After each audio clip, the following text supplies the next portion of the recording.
Distinguished guests, ladies and gentlemen, good morning. I'm Nick Schmidt, Assistant Chief of Protocol, and it's my pleasure to welcome you to the Department of State's Benjamin Franklin Room for the swearing in of Deborah L. Birx as the next Ambassador at Large and United States Global AIDS Coordinator.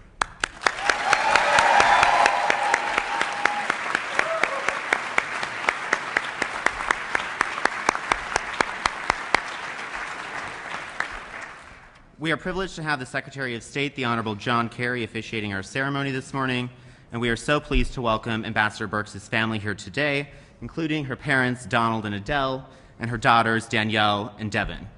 I would also like to recognize their longtime family friend, Father Dan McDonald, as well as Deputy Secretary of State Heather Higginbottom, Administrator Raj Shah from USAID, and members of the Diplomatic Corps present today. Please join me in extending a warm welcome to all of our special guests.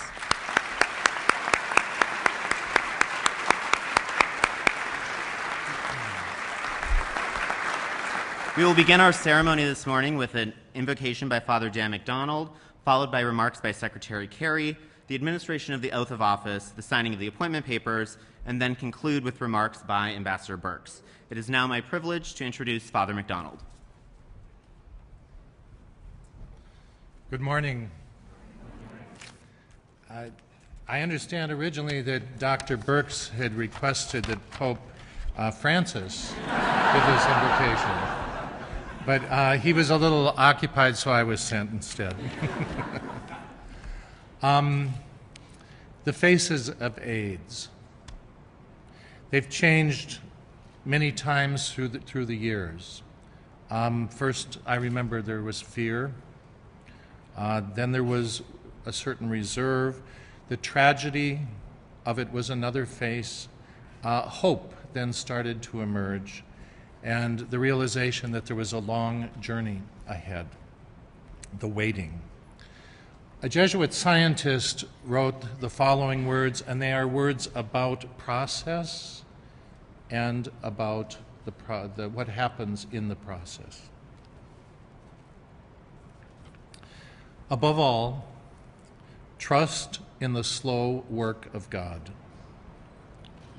We are quite naturally impatient in everything to reach the end without delay.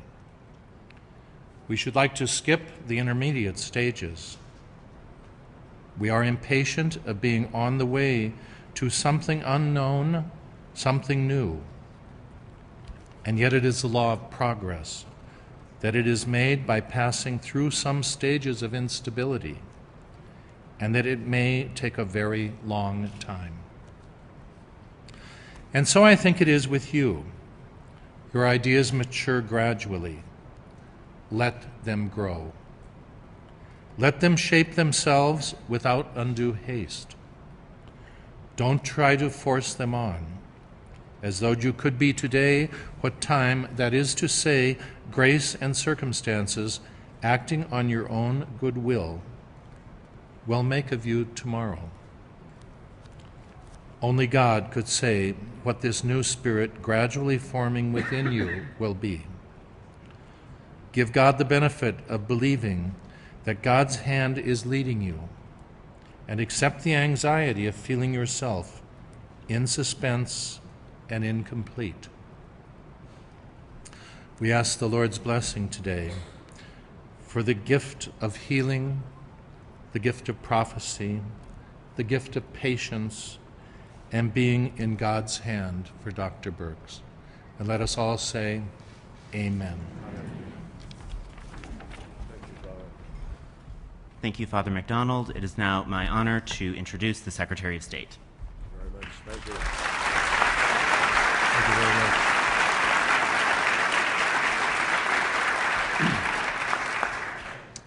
Thank you very much. Thank you very much. Thank you very much, Father McDonald, for that invocation. I couldn't help but, as I heard you say, we're impatient to pass by the intermediate stages and get to the end. I got to tell you, the older I get, the longer I cling to the intermediate stages, folks.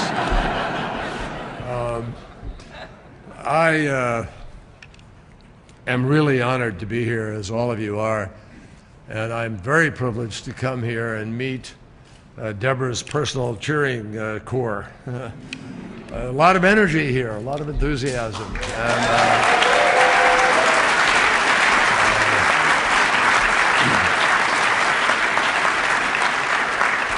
And, it's really great to see and great to feel and great to know, because it's a ratification of the choice that President Obama and I have made. I couldn't be more thrilled than to swear in one of our most committed champions in the fight against HIV/AIDS, Dr. Deborah Birx. And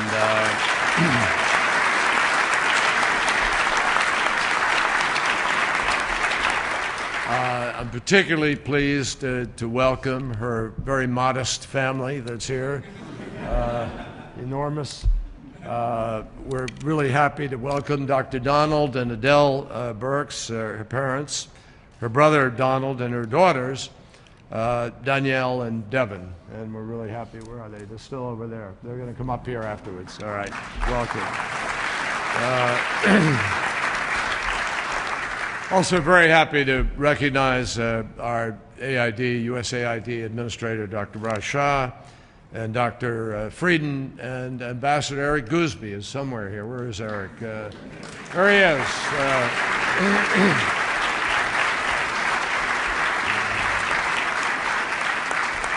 I'm really pleased to see Eric here. What a privilege it was to work with him when I was in the Senate and was able to champion this effort as a senator. And frankly, I was sort of, jarred and crestfallen when I knew we were going to lose him. But on the other hand, I think he would agree we have found the right champion to fill his shoes. And I am excited to have all of this courageous group of AIDS warriors here today. I know it means a great deal to Debbie that you're all here. So thank you for coming.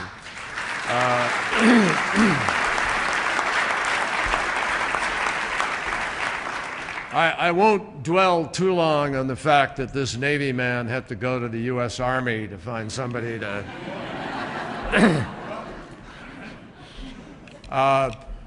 It's just a mark of inter-service cooperation, folks. But I looked at Debbie's CV, and I knew almost instantly before I even met her. And I had other recommendations, including a daughter who is involved in global health, who knew of her reputation and thought the world of her.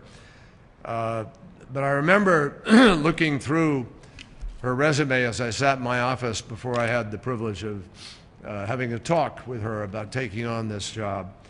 And I saw that there was a couple of interesting parallels. In 1985, Debbie started as assistant chief of the hospital immunology service at Walter Reed Medical Center. And I thought, so 1985, that was when I started in the United States Senate.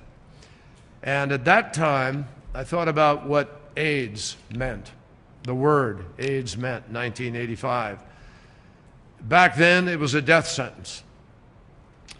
And it was back during the time when many politicians weren't even comfortable talking about it. In the 1990s, Debbie helped develop the Thai vaccine trial, which was the first clinical HIV/AIDS research to show real potential. And by the 1990s, we in Congress had graduated from, a fear and a paralysis to some degree, and even a politicization to a certain degree. We were able then to put AIDS into a sentence, AIDS in Africa.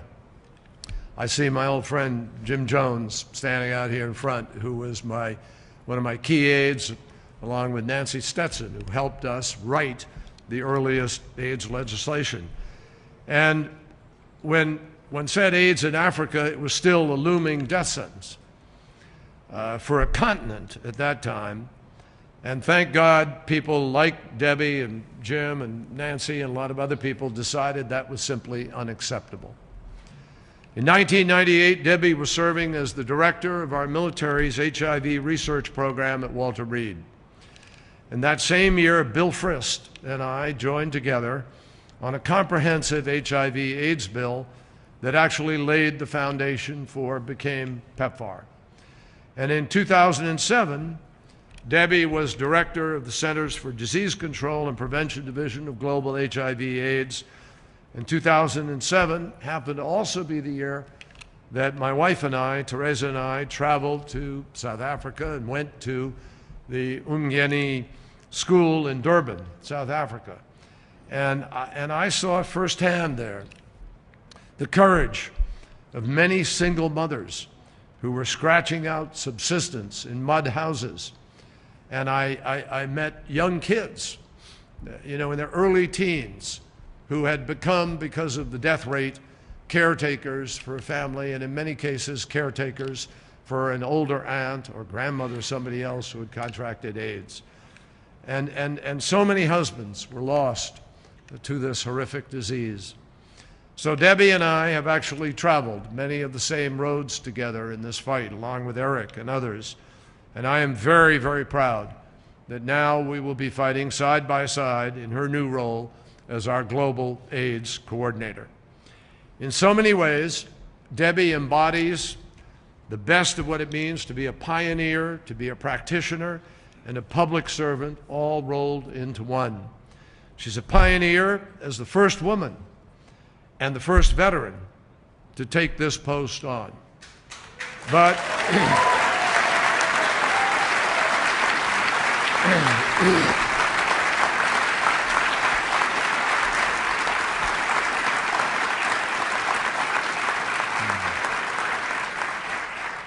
I think all of you know she's also the gold standard for put your head down, get it done, public service.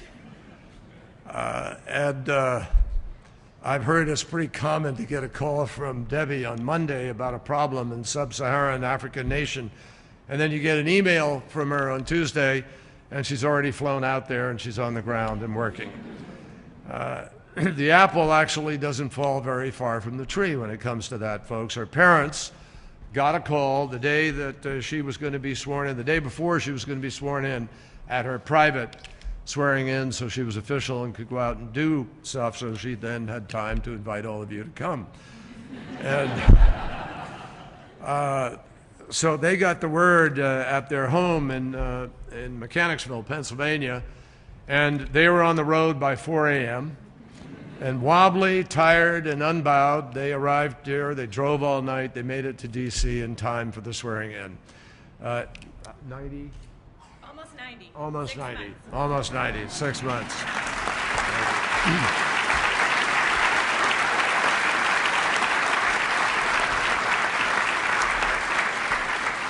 So I have to tell you, that's why I was a little scared to tell Debbie that I was going to Africa next week, because I figured she'd be on a plane, miss her own swearing in, and go out there to meet me or something. The truth is, all of you know, Debbie's the perfect person to take on this job because we need somebody who can act with urgency. This is urgent. And because beating AIDS means demanding concerted action from all of us. First, we need to continue to make strategic and creative investments based on the latest science and on the best practices. In a tight budget environment, every dollar counts.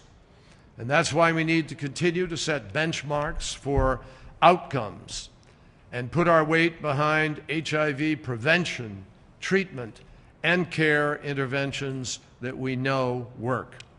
Second, we need to focus on the impact of HIV/AIDS on women and girls. And we know that HIV remains the leading cause of disease and death for women of reproductive age in low and middle-income countries. We also know that women and girls represent nearly 60% of people living with HIV in sub-Saharan Africa, and that has to change. But I think we're all proud to know that doing what we're doing, and if we follow through with what we're doing and do it well, we are on the cusp of knowing that we will have a first generation of AIDS-free children as a result of what we're doing.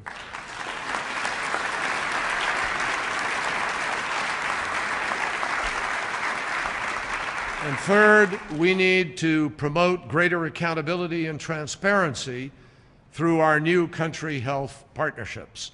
South Africa, Rwanda, Namibia are among the nations on the front lines of this transformation.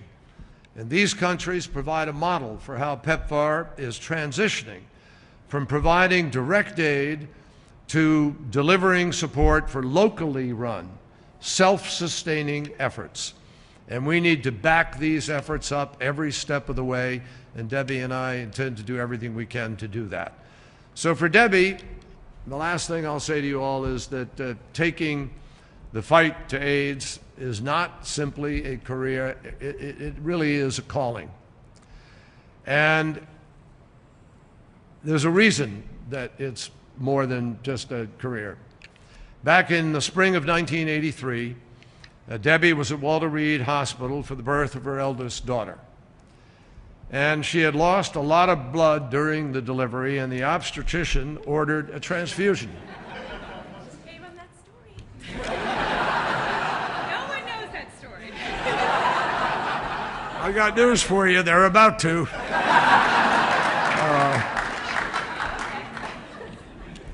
But Debbie had read a report weeks earlier about a new disease that no one knew much about, but the risks of a blood transfusion were very, very clear to her.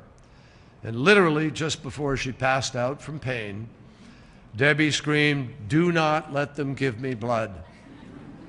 Her husband refused the transfusion, and it is a mighty good thing that he did, because the hospital learned later that the blood of her blood type that they would have used was contaminated with HIV.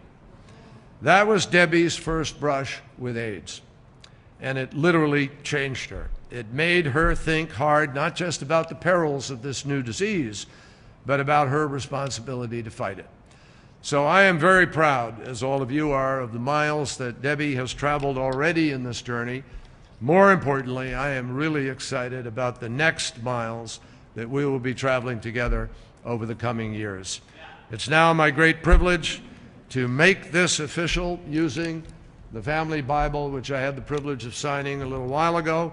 It has all the births and deaths and marriages of the Burks family carefully inscribed in its pages, and you'll see it's pretty sizable. It's a big family. It's a big family, folks. All right, are we ready? If you'll stand over here, and you ladies, if you come over here. Right in here. And Debbie, if you go back a bit, there you are. And put your hand on the Bible and raise your right hand. And after the word I, you'll repeat the name. I, Deborah Burks, do solemnly swear do solemnly swear that I will support and defend the Constitution of the United States that I will support and defend the Constitution of the United States against all enemies, foreign and domestic, against all enemies, foreign and domestic, that I will bear true faith and allegiance to the same, that I will bear true faith and allegiance to the same, that I take this obligation freely, that I take this obligation freely, without any mental reservation or purpose of evasion, without any mental reservation or purpose of evasion, and that I will well and faithfully discharge and that I will well and faithfully discharge the duties of the office on which I am about to enter. the duties of the office of which I am about to enter. So help me God. So help me God. Congratulations.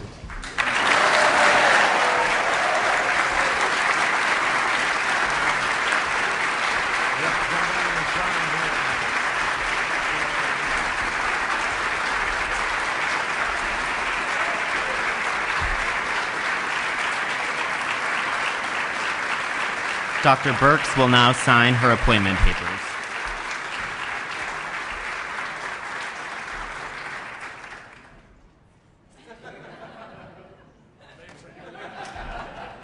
Ladies and gentlemen, Ambassador Deborah Burks.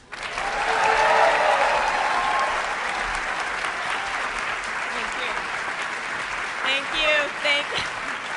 Thank you. Thank you. Well, this is a lifetime of people, definitely a lifetime of people. And as I look out in this incredible room, I'm just deeply humbled and deeply grateful for the kind comments of the secretary, although I have no idea how he got that story. He's got good intel. We have all crossed paths in our collective march towards achieving an AIDS-free generation over the years. My family, represented here by my parents, who taught me to live a life focused on others. My brother, however, taught me how to be tough. My two amazing daughters, your support and sacrifice enabled me to work tirelessly to fight AIDS. All those years I was gone when you were small. My friends, long time and recent, including my friend who's here from second grade. Yes, we've been friends for more than 50 years. I know you're calculating that right now. My colleagues from so many sectors and walks of life, both in the United States and around the world, from which I have learned so much and continue to learn.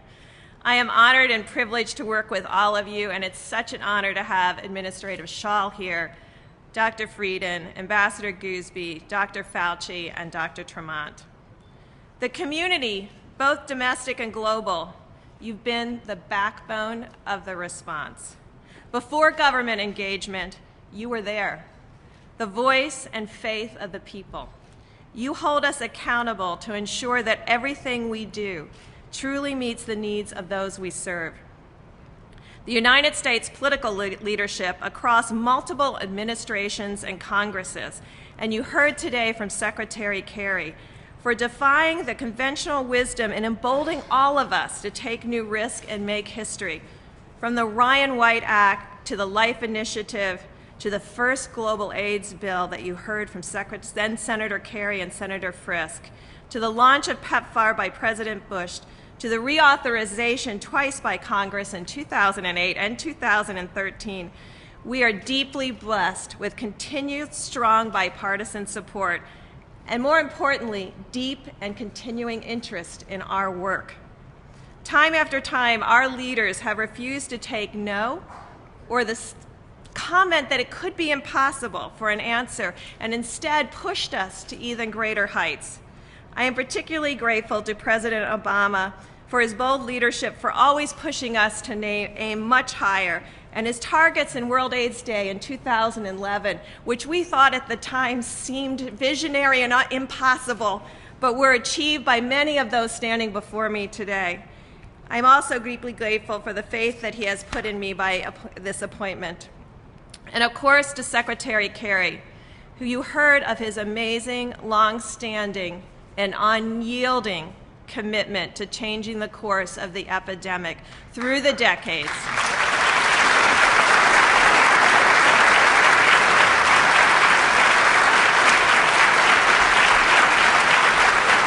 And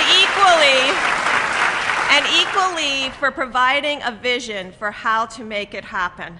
I have told the staff in the last 3 weeks on the job that I've never been in a position to have this level of secretarial support. And I then follow with, and much will be expected of all of us. Together, we have shared tears and triumphs and everything in between. Many of you remember the darkest days of the epidemic, when people living with HIV who knew they would meet the same very fate stood at the bedsides of friends and held their hands while they lay dying because we did not have treatment. The community most impacted by this disease mobilized to create the AIDS Service Organization that remained the backbone of our response today. And here in the audience, I see another strong member of that community who, when PEPFAR first started, I was out in Kericho, Kenya, and the matrons of the hospital were turning still away patients because they didn't believe that any drug could save the patients that they have been confronted with for the last 15 years. Wheeled to the gates of the hospital in wheelbarrows and turned away with the statement, "It's not worth our investment." So when I would talk to the patients, they would say, as Secretary Kerry said, "It's a death sentence. It's a death sentence. Everybody should go away and die at home." So I asked two colleagues of mine, both of which were HIV positive, to come to Africa with me, to show them that you could live successfully with this disease. Well, they didn't have very many CD4 cell counts. That's what keeps your immune system going. And when they accepted, unconcerned about their own health, I got calls from about 150 people who said, how dare you take these people to Africa and subject them to such assaults on their immune system, which doesn't exist. But they went with me, and they went from community tent to community tent, showing people that you could live successfully with HIV. People came from all over the hillsides to touch them, to realize that there was hope. That day, the nurses began admitting people to the hospital to receive life-saving treatment. PEPFAR, and at the very heart of the AIDS response, it has always been about people. People who do the work, people who make the work possible, and most importantly, the people we serve. From the very beginning of PEPFAR, it's been a bold experiment, and I think many in the room would say a wild ride, but incredibly important, and the results that we have achieved are breathtaking. And indeed, the epidemic is in retreat in dozens of countries. PEPFAR has brought together the best and the brightest of the U.S. government and all it has to offer with a whole-of-government approach with a common goal: to be able to work beside the Department of State, USAID, Department of Defense, HHS, Peace Corps, Labor, and Commerce, and bring together that strength and intellect every day to address such an incredible disease and ability to fight it has been such an inspiration for me. I've been able to serve in many of those agencies, and to be able to be now in the State Department and working with them again in this new role has been very exciting to me. PEPFAR has also taken groundbreaking scientific discovery from the bench through the policies and into the field for rapid implementation and scale up from the very beginning, and many people in this room were responsible for that. They went into places where there wasn't running water. It didn't stop them. They went into places where there was only one nurse, and it didn't stop them. And they went into places where their own physical safety was at risk, and they did that to combat this disease. This epidemic has also forced us to address stigma and discrimination in unprecedented ways. But sadly, the dark clouds are gathering in parts of Africa and threaten the very rights of the many people that we serve. This could unravel our hard-fought gains, and we must continue to fight against this issue. You heard from Secretary the vision moving forward. Although we've made tremendous progress, there is still work to be done. And this means, as he said, focusing on the impact of our work, the accountability and transparency. But our challenge moving forward is still to maintain that focus and effort.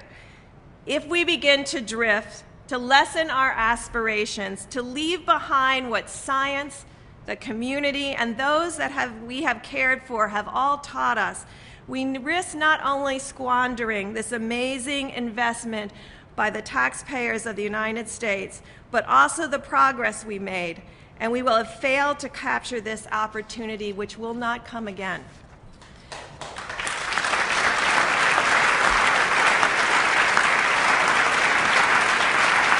Thank you. We have invested so much, and we've come so far. We owe it to everyone who still needs our service, and mostly importantly to those that came before us and have died from this disease to finish the job.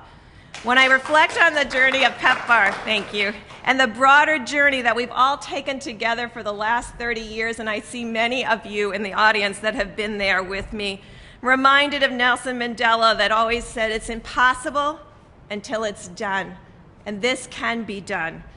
So as we focus our collective energies and assets to deliver on the challenge that President Obama and Secretary Kerry have put before us, and a world that is possible to achieve an AIDS-free generation, we must always keep this into perspective that we can move forward. Together we have made the impossible possible. And now we must come together to do it again. And it's because of you all and everybody who has supported me that I am really excited but deeply humbled to assume this role. Thank you so much.